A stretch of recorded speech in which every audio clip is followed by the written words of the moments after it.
ఓం శాంతి 29/11/2020 ప్రాతఃమురళి అవ్యక్త Bapdada revised course 23/1/87 మధువనం.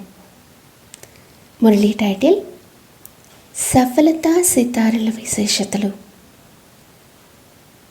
ఈరోజు జ్ఞానసూర్యుడు, జ్ఞానచంద్రుడు తమ మెరుస్తున్న తారామండలాన్ని చూస్తున్నారు అని. అవి ఆకాశ సితారలు మరియు ఇవి భూమిపైనున్న సితారలు. అవి ప్రకృతి సత్తా.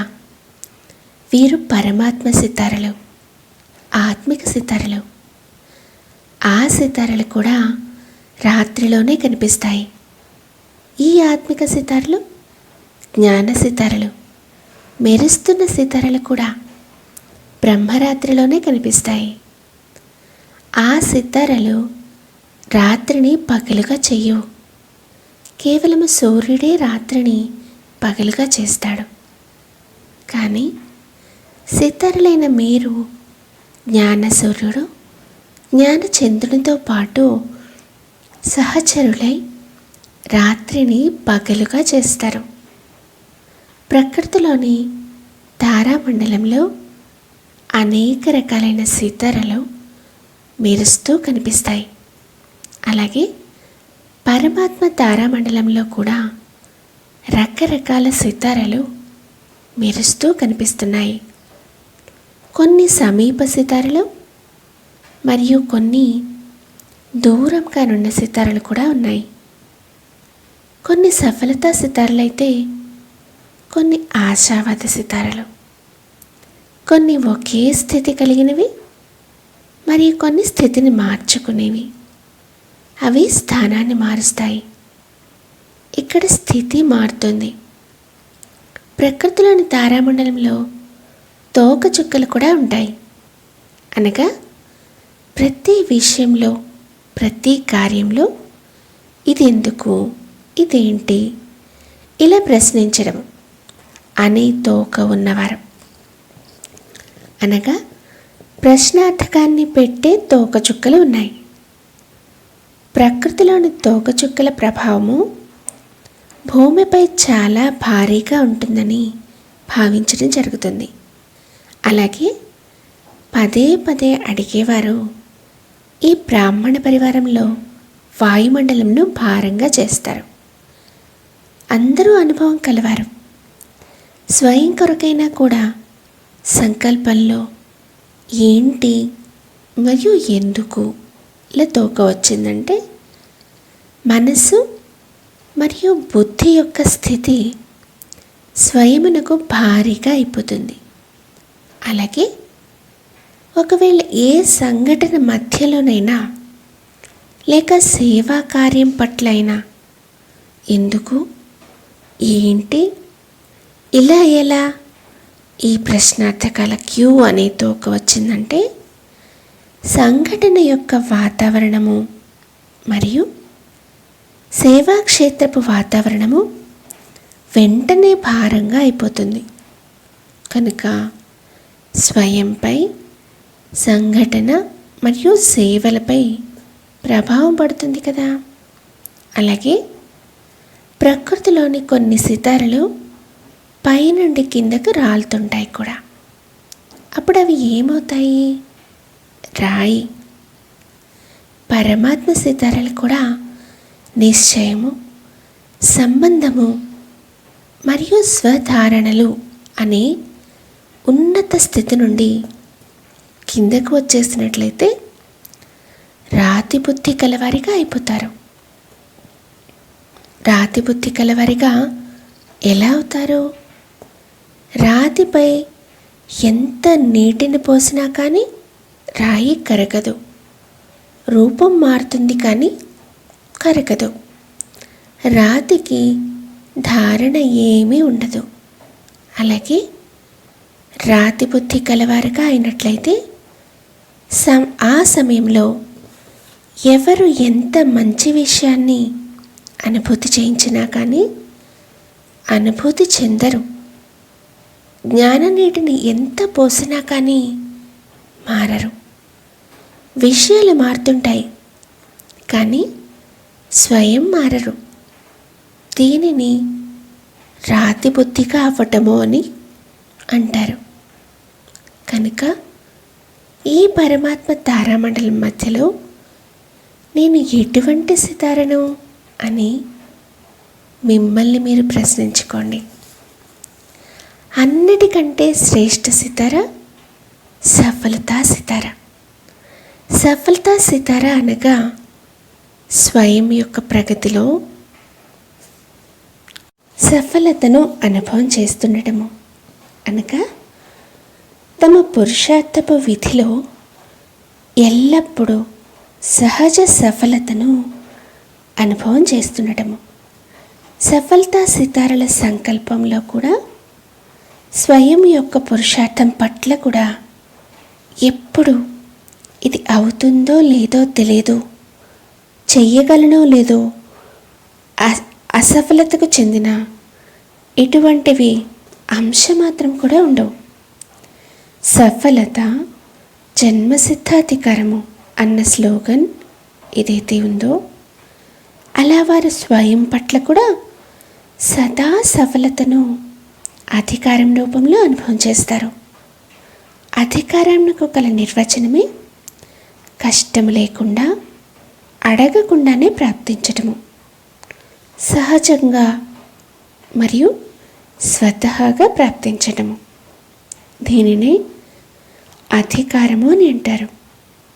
అలాగే ఒకటి స్వయం పట్ల సఫలత, రెండవది తమ సంబంధ సంపర్కంలోకి వస్తూ అది బ్రాహ్మణాత్మలదైనా లౌకిక పరివారము సంబంధంలోకి లేక లౌకిక కార్యముల సంబంధంలోకి సర్వుల సంబంధంలోకి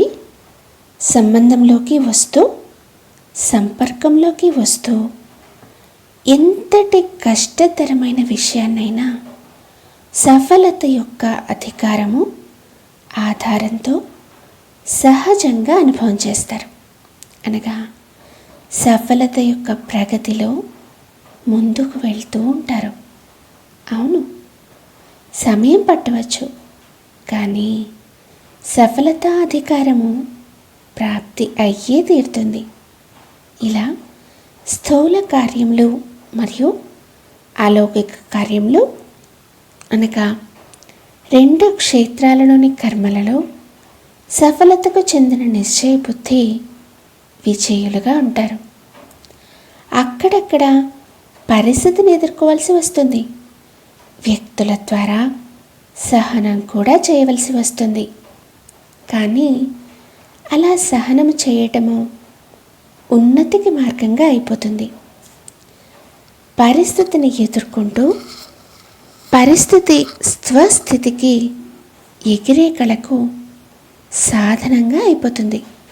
అనగా ప్రతి విషయంలో సఫలత స్వతహాగానే మరియు సహజంగా తప్పకుండా ప్రాప్తిస్తుంది.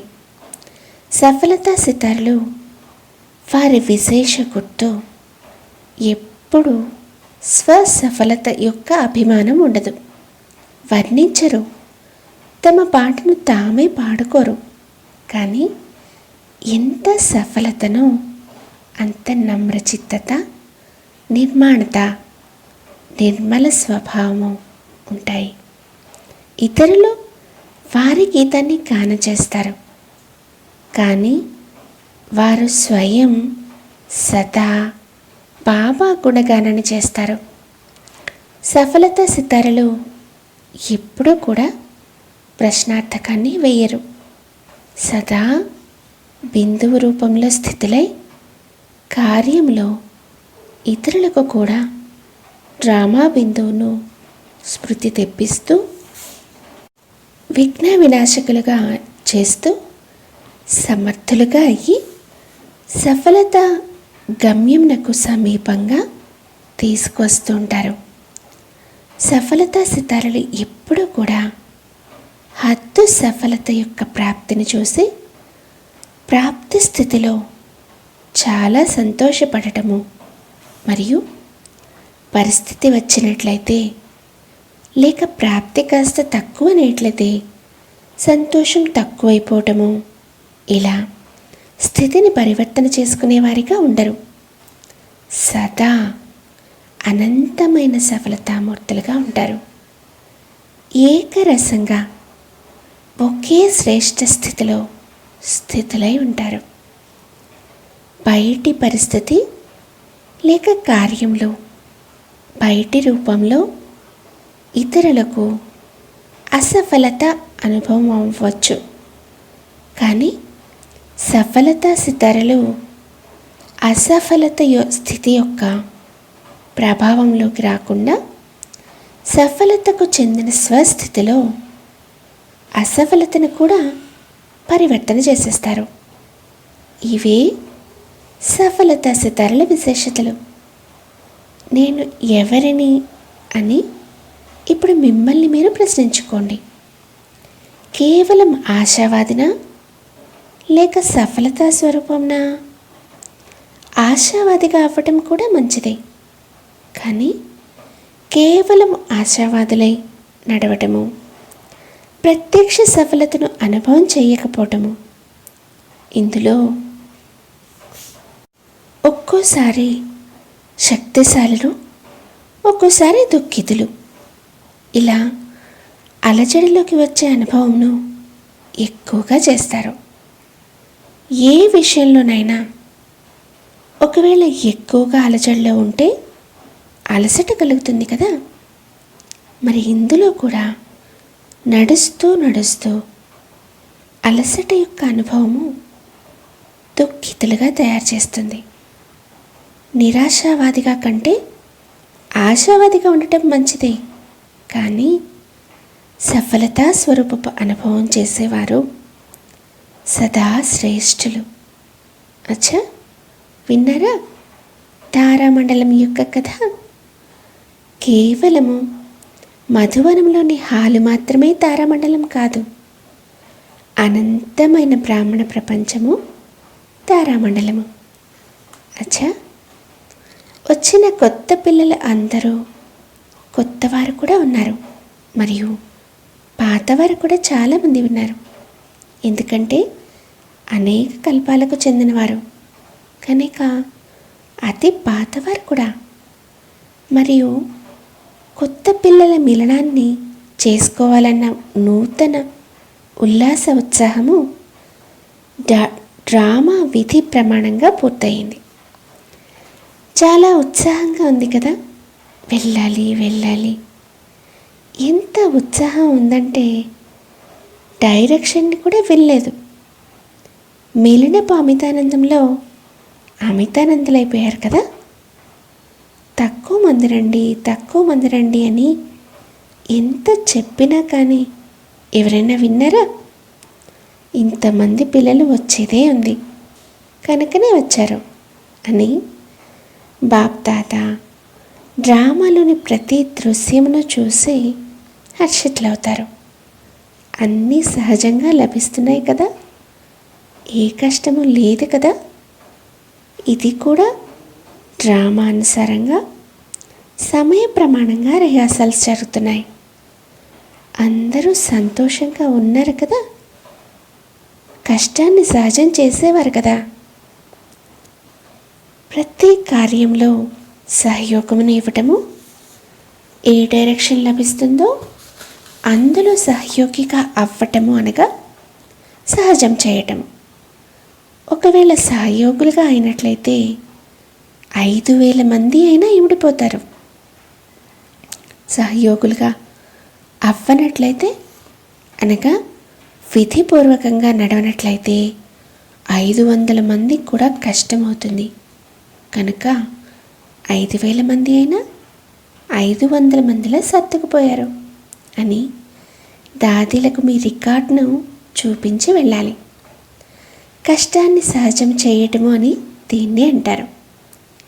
మరి అందరూ తమ రికార్డును చాలా మంచిగా నింపారు కదా. మంచి సర్టిఫికెట్ దొరుకుతుంది. ఇలాగే ఎల్లప్పుడూ సంతోషపరుస్తున్నట్లయితే ఎల్లప్పుడూ చప్పట్లు మోగుతుంటాయి. మంచి రికార్డ్. కనుక చూడండి, డ్రామా అనుసారంగా 2 సార్లు కలిశారు. డ్రామా అనుసారంగా కొత్త వారికి అతిథి సత్కారాలు జరిగాయి.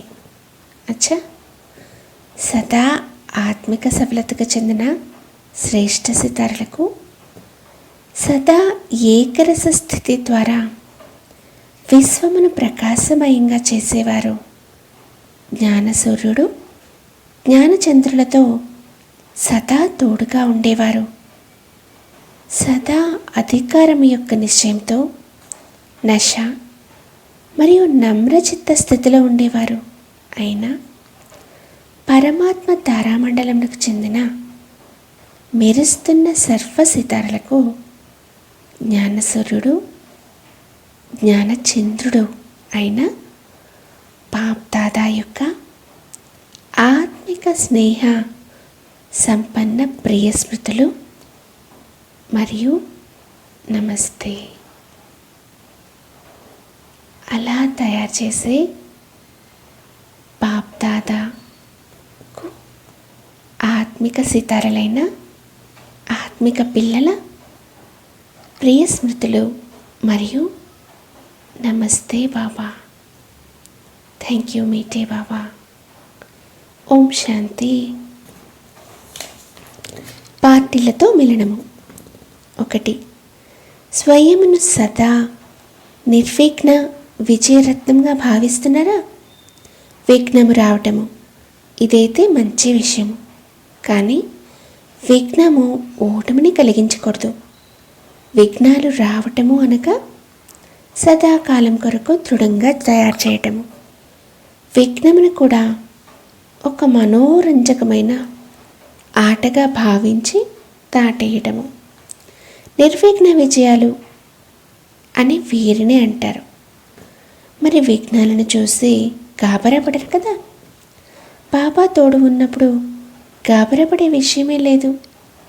ఎవరైనా ఒంటరిగా ఉంటే గాబరాపడతారు, కానీ ఎవరైనా తోడు ఉన్నట్లయితే గాబరా పడరు, ధైర్యంగా ఉంటారు.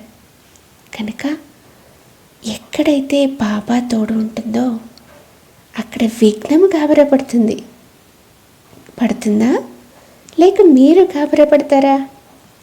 సర్వశక్తివంతుని ముందు విఘ్నం ఎంత? ఏమీ అనిపించదు. కనుక విఘ్నము ఆటలా అనిపిస్తుంది, కష్టం అనిపించదు. విఘ్నము అనుభవిగా మరియు సర్వశక్తివంతునిగా తయారు చేస్తుంది. ఎవరైతే ఎల్లప్పుడూ బాబా స్మృతిలో మరియు సేవలో మునిగి ఉంటారో, బిజీగా ఉంటారో, వారు నిర్విఘ్నులుగా ఉంటారు. ఒకవేళ బుద్ధి బిజీగా లేనట్లయితే విఘ్నము లేక మాయ వస్తుంది. ఒకవేళ బిజీగా ఉన్నట్లయితే మాయ కూడా దూరం అవుతుంది, రానే రాదు, వెళ్ళిపోతుంది. వీరు నా సహచరులు కాదు, ఇప్పుడు పరమాత్మ సహచరులు అని మాయ కూడా తెలుసుకుంటుంది. కనుక వదిలేస్తుంది. లెక్కలేనన్ని సార్లు విజయులుగా అయ్యారు. కనుక విజయాన్ని ప్రాప్తి చేసుకోవడము పెద్ద విషయం కాదు. అనేక సార్లు చేయబడిన పని సహజం అనిపిస్తుంది. కనుక అనేక సార్లు విజయులు సదా సంతోషంగా ఉండేవారే కదా. మాతలు ఎల్లప్పుడూ సంతోషంగా ఉంటారా? ఎప్పుడు ఏడవరు కదా. ఎప్పుడైనా ఏవైనా పరిస్థితులు వస్తే ఏడుస్తారా? వీరులు పాండవులు మనసులో అయితే ఏడవరు కదా. ఇది ఎందుకైంది, ఏమైంది, ఇటువంటి ఏడుపునైతే ఏడవరు కదా. బాబా వారిగా అయి కూడా ఒకవేళ సదా సంతోషంగా లేనట్లయితే ఇక మరెప్పుడు ఉంటారు? బాబా వారిగా అవ్వటము అనగా సదా సంతోషంలో ఉండటము. దుఃఖము లేదు, దుఃఖంతో ఏడ్చేది లేదు. అన్ని దుఃఖాలు దూరమయ్యాయి. మరి ఈ వరదానాన్ని సదా గుర్తుపెట్టుకోవాలి. అచ్చా. 2. స్వయమును ఈ ఆత్మిక పూల తోటలోని ఆత్మిక గులాబీగా భావిస్తున్నారా? సువాసన కారణంగా అన్ని పుష్పాలలోకి గులాబీ పుష్పము ఇష్టమనిపిస్తుంది. అది గులాబీ మరియు మీరందరూ ఆత్మిక గులాబీలు. ఆత్మిక గులాబీ అనగా వారిలో సదా ఆత్మిక సుగంధం ఉండటము. ఆత్మిక సుగంధం కలవారు ఎక్కడ చూసినా, ఎవరిని చూసినా ఆత్మనే చూస్తారు, శరీరమును చూడరు. స్వయం కూడా సదా ఆత్మిక స్థితిలో ఉంటారు మరియు ఇతరులలో కూడా ఆత్మనే చూస్తారు. వీరినే ఆత్మిక గులాబీ అంటారు. ఇది బాబా పూల తోట. బాబా ఎలా అయితే ఉన్నతోన్నతిలో, అలా తోట కూడా ఉన్నతోన్నతమైనది. ఈ తోటకు విశేషమైన అలంకారమైన ఆత్మిక గులాబీలైన మీరందరూ మరియు ఈ ఆత్మిక సుగంధము అనేక ఆత్మల కళ్యాణం చేస్తుంది. ఈరోజు విశ్వంలో కష్టాలు ఏవైతే ఉన్నాయో వాటికి కారణము ఒకరినొకరు ఆత్మిక దృష్టితో చూసుకోకపోవటమే. దేహ అభిమానం కారణంగానే అన్ని సమస్యలు ఉన్నాయి. దేహీ అభిమానులుగా అయినట్లయితే సమస్యలన్నీ సమాప్తమైపోతాయి. ఆత్మిక గులాబీలైన మీరు విశ్వంలో ఆత్మిక సుగంధాన్ని వ్యాపింపచేసేందుకు నిమిత్తులు. ఇటువంటి నశ ఎల్లప్పుడూ ఉంటుందా? ఒకసారి ఒకలా, మరోసారి మరోలా ఉండటం కాదు. సదా ఏకరస స్థితిలో శక్తి ఉంటుంది. స్థితి మారటం వల్ల శక్తి తక్కువైపోతుంది. సదా బాబా స్మృతిలో ఉంటూ ఎక్కడ సేవా సాధనం ఉన్నా అవకాశాన్ని తీసుకుని ఉన్నతి చెందుతుండండి. పరమాత్మ పూల తోటలోని ఆత్మిక గులాబీగా భావించుకుని ఆత్మిక సుగంధాన్ని వ్యాపింపచేస్తూ ఉండండి. అందరూ కోరుకునే ఈ సుగంధము ఎంతటి మధురమైన ఆత్మిక సుగంధము! ఈ ఆత్మిక సుగంధము అనేక ఆత్మలతో పాటు స్వయమునకు కూడా కళ్యాణం చేస్తుంది. ఎంత ఆత్మిక సుగంధము ఎక్కడెక్కడి వరకు వ్యాపిస్తుంది అన్నదానిని బాప్దాదా చూస్తారు. ఏ కొంచెమైనా ఎక్కడైనా దేహాభిమానం కలిసిందంటే ఆత్మిక సుగంధము అసలైనదిగా ఉండదు. ఏం జరిగినా వింటూ చూస్తూ కూడా ఏ కొంచెము కూడా అలజడిలోకి రారు కదా. నథింగ్ న్యూ అయినప్పుడు అలజడిలోకి ఎందుకు రావాలి? ఏదైనా కొత్త విషయం అయితే అలజడి ఉంటుంది. ఈ ఏమిటి, ఎందుకు అనేక కల్పాలు జరిగాయి. దీనినే డ్రామాపై నిశ్చయబుద్ధి ఉండటము అని అంటారు. సర్వశక్తివంతుని సహచరులు కనుక చింతలేని చక్రవర్తులు. అన్ని చింతలను బాబాకు ఇచ్చేసినట్లయితే స్వయం సదా నిశ్చింత చక్రవర్తులు. సదా ఆత్మిక సుగంధాన్ని వ్యాపింపచేస్తూ ఉన్నట్లయితే అన్ని విఘ్నాలు అంతమైపోతాయి.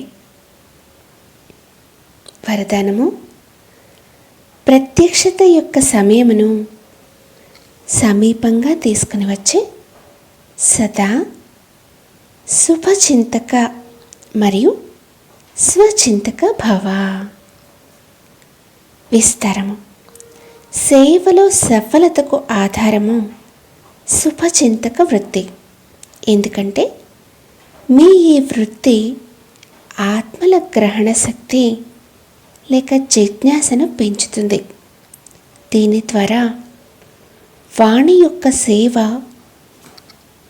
సహజంగా సఫలమైపోతుంది మరియు స్వయం పట్ల స్వచింతన చేసే స్వచింతక ఆత్మ సదా మాయా ప్రూఫ్గా ఉంటూ ఎవ్వరి బలహీనతలనైనా గ్రహించడం నుండి, వ్యక్తి లేక వైభవాల ఆకర్షణల నుండి విముక్తంగా అయిపోతుంది.